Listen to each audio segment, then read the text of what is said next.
Whoa. All right, you're in the news. Hey everybody, my name is Marcel Irnie. This is IrnieracingNews, the Canadian.Journalist, and this is Freddy Cougar, giant Maine Coon kitty.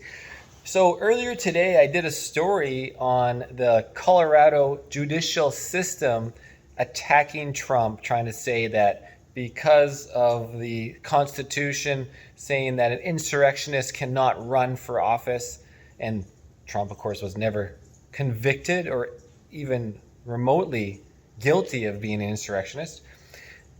But the Democrats like to label him that. So I did a story on that earlier today. I can go back. Oh, you want to go, Freddie? All right, Freddie, get out of here. Are you a Democrat? Go. Democrat kitty. So here we have the lead stopping Trump. And so you can go and check out the story from earlier today. But I want to get into more details about this because I just came across a sweet story written by Mr. Peter Major, sent to me from the doctor, so she's paying attention. All right, Colorado undermines democracy in the name of democracy. This reminds me of like Ukraine and COVIDism and all these things that goes around, right? It's like, we need to protect democracy for Ukraine, even though Ukraine doesn't have a democratic election because the President Zelensky just canceled the elections. But we're protecting democracy. All right, guys, sorry. Back to the track here. So this guy, Peter Major, I was one of 10 House Republicans who voted to impeach Trump after January 6th. I think the court's decision is shameful, Peter Major writes. December 20th, that's today. Donald Trump at a rally in Reno, there's a photo.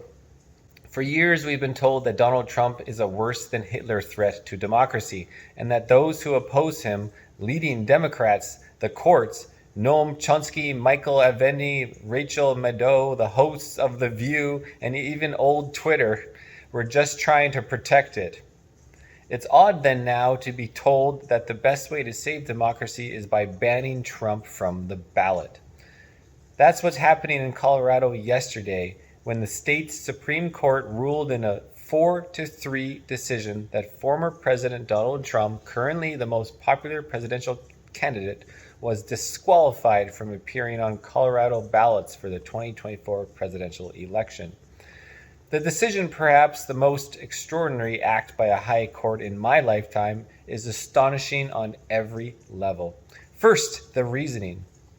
The Colorado court did it by reinvigorating Section 3 of the 14th Amendment, which reads in part that, quote, no person shall be a senator or representative in Congress or elector of president and vice president or hold any office, civil or military, under the United States, quote, end quote, who has, quote, engaged in insurrection or rebellion against the same, or given aid or comfort to the enemies thereof, end quote.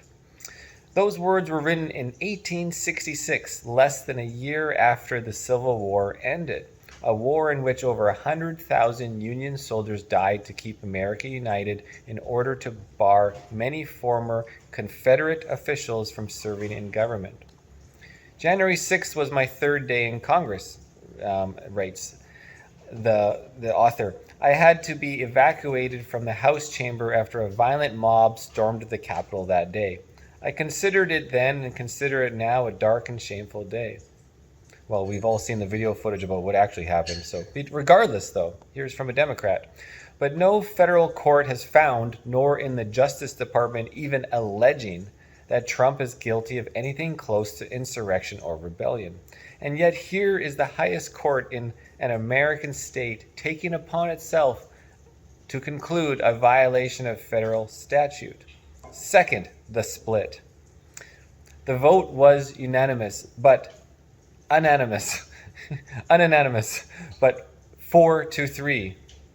As Washington Post columnist Jason Willick noticed, all of the Colorado Supreme Court justices are Democratic appointees.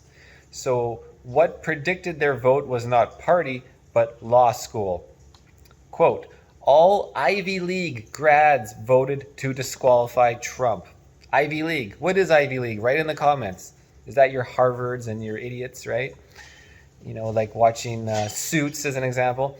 And then all Denver law grads voted not to disqualify. So the line of these Supreme Court fools, assholes, is based on their school. In a time when elite schools appear uniquely removed from reality, amid a political moment defined by elite failure, the irony is profound. Trump campaigns on saving America from elites seeking to thwart the will of the people. Those elites, in turn, respond by confirming Trump's worst allegations. Oh, you bring me a water? All right. Or not. Doctor's messing with me. Third, the consequences. What is extraordinary today will be precedent tomorrow. The past exceptions become today's rule. Bending the law and loosening interpretations that force Trump's accountability for January 6th into the legal realm will be far more damaging in the long term than whatever Trump's opponents think they might prevent. Broadening the 14th Amendment understanding of insurrection from the horrendous bloodshed of a civil war or equivalent catastrophe will open the floodgates to tit-for-tat challenges. If Trump's rhetorical culpability for January 6 qualifies, similar lawsuits against Democratic politicians who encouraged BLM rioters will swiftly follow. Was Kamala Harris giving aid or comfort when she fundraised bail money for rioters? Can you imagine where this could go? Political chaos is guaranteed if the Colorado ruling stands. That the Supreme Court will undoubtedly vote to overturn is cold comfort now that a state's Supreme Court has sanctioned such corrosive folly. Well, I'm not surprised because I was just in court for my own things, but more recently watching an associate of mine being convicted guilty on 2 offenses of assault when all he did was brush up against 2 security guards who were blocking his legal right to enter a public building. Brushed up against him. No intent to harm, none whatsoever, and there was no harm whatsoever. And this judge in Kelowna, BC, provincial judge, ruled that was convicted him of 2 counts of assault. It absolutely throws common sense out the window and shows that this judge is screwed up. Politically motivated, whatever. Absolutely ridiculous that it was not assault. David Lindsay, go watch my David Lindsay assault videos. I published the video after the court ruling. You will be hard-pressed to find someone less disposed toward Trump than me. I was one of 10 House Republicans who voted to impeach following January 6th. I stand by that vote despite the fact that it cost me re-election in Michigan after Democrats boosted my Trump-endorsed primary challenger. Really? But as someone who believes Trump's liability for January 6th is political and that pursuing legal action against a former president might rest on an unshakable foundation, I must also stand against the mockery that this Colorado Supreme Court ruling represents. One of Donald Trump's greatest talents is his ability to make opponents become the very thing they despise. In efforts to protect democracy from Trump, those who view Trump as a threat to democracy are defiling democratic norms in the process. At every turn, they reinforce the worst suspicions of the public that our system is rigged. Last month, a parallel case in which I filed a amicus brief was rightly dismissed in Michigan on grounds it touched on non-justiciable political question. In other words, there was enough ambiguity in the law for the courts to leave this question to the political process to resolve, to let the voters decide. As I wrote in my brief, quote, our democracy relies on the ability of voters, not judges or partisan elected officials, to determine their leaders, end quote. Instead, in a majority opinion sloppy in specifics and wrong-headed in the main, the Colorado Supreme Court has taken a Reconstruction-era prohibition on Confederate rebels holding office and used it to deny Colorado voters a choice of their preferred presidential candidate at the ballot box.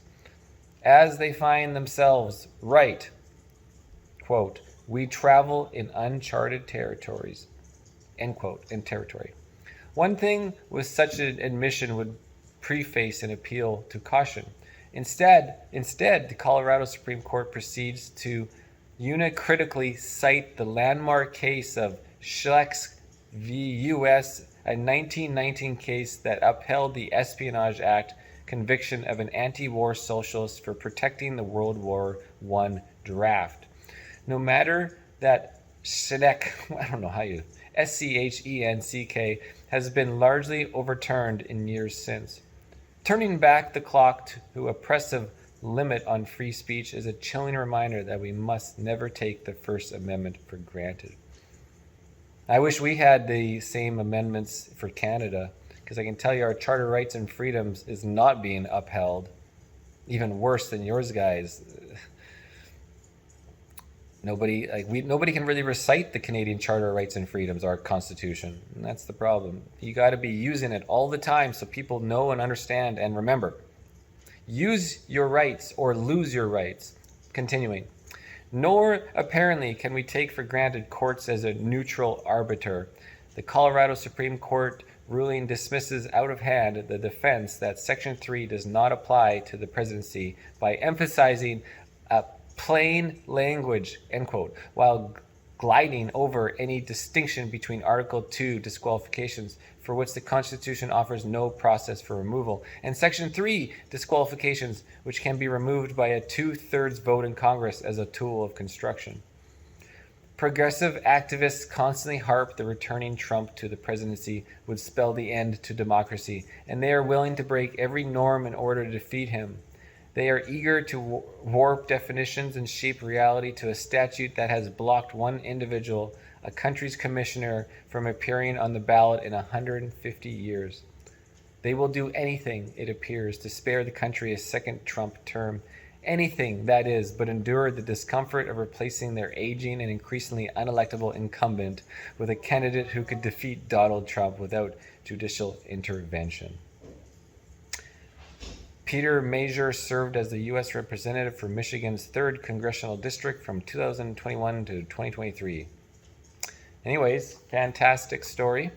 I agree with everything there except for the fact that if you watch the footage from the January 6th, we all know it was a peaceful demonstration that was instigated by the governments, by the FBI, the CIA, with instigators trying to get people into the building and walking them and touring them around. Nothing happened. Everything was just lies, mainstream media lies, propaganda, and instigated murder. This is Irnieracing News, Canadian Journalist. Thanks for watching.